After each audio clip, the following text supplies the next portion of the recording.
And welcome back to Hannity. So during my exclusive sit-down interview with Julian Assange at the Ecuadorian Embassy in London, I asked him specifically about the FBI and DHS report on 2016 and the election hacking. Let's take a look. The FBI, Department of Homeland Security, this goes to the 29th of December this past year, released a joint report detailing how federal investigations and investigators linked the Russian government to the hacks of the Democratic Party organization. And they gave a 13-page memo. I'm sure you've read it. I have read it in detail. At this point. Okay. Supposedly they give technical details regarding tools and some of the infrastructure of the Russian civilian and military intelligence, but they don't give any proof positive. They give a five-page description of some of the tools that they allege that the Russian state uses. The rest is just fairly boring security recommendations. On the top, there is a disclaimer saying nothing. I was going to ask you about that. Guarantee that any of this information is accurate. Right. It's a guess. So if you, it's just you'll look in the. I used to be a computer security expert. That was my job. This is a bad report, and you look in the rest of the computer security community, you'll see dozens of other computer security experts in the United States, absolutely not affiliated with Russia. Isn't it contradicted though by our own Director of Intelligence, National Intelligence? James Clapper. That's James Clapper. There's nothing in that report that says that any information was given to us. Nothing. What they have is what they call indicators. So like a way to recognize if these tools, these alleged Russian tools, have been used on your system. Mm-hmm. Okay.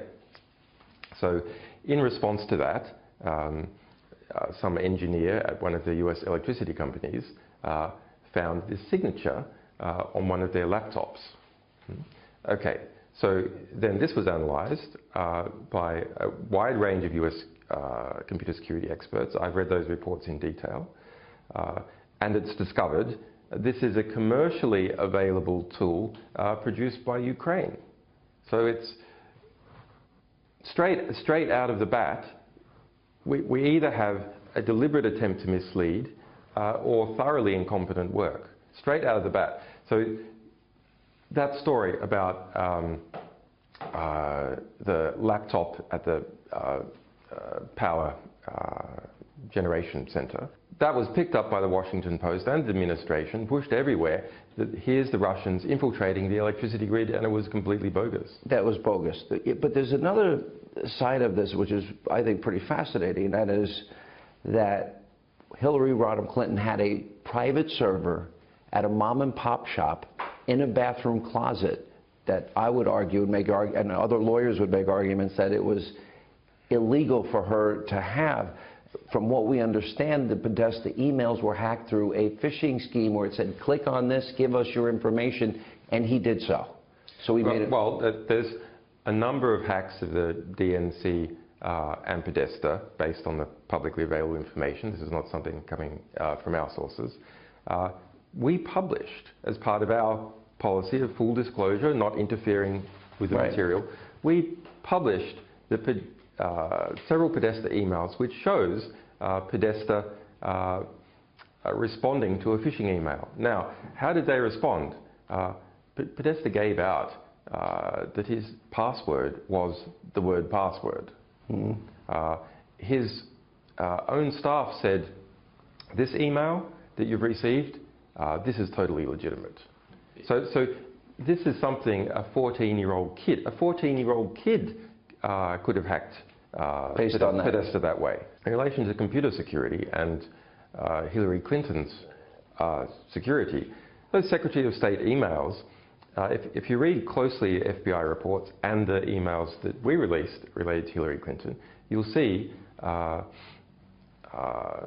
Aberdeen had access to them. A variety of technicians at this very small IT company had access to them. They were shipped through the post in a laptop. She had over a dozen different devices keyed in to have access to them, her iPad, etc. She made almost no attempt to keep them secure from states. Now, Was she trying to keep them secure from the Republicans? Well, probably. But in terms of foreign states, almost no attempt. The reason we have these laws, though, are for transparency, and she wanted to avoid congressional oversight. Absolutely. Absolutely. That's absolutely my interpretation as well. Now, WikiLeaks has been a very strong proponent of the Freedom of Information Act. This is probably actually, if you think about it, probably against our interests as a publisher. But we believe that people have the right to know true information about what the government is doing.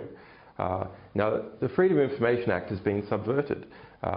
We published Sarah Palin's emails. Why? Because she had, when she was governor of Alaska, she maintained an account that was being used, intentionally or not, to evade the Alaskan Freedom of Information Act. So we published them back in 2008.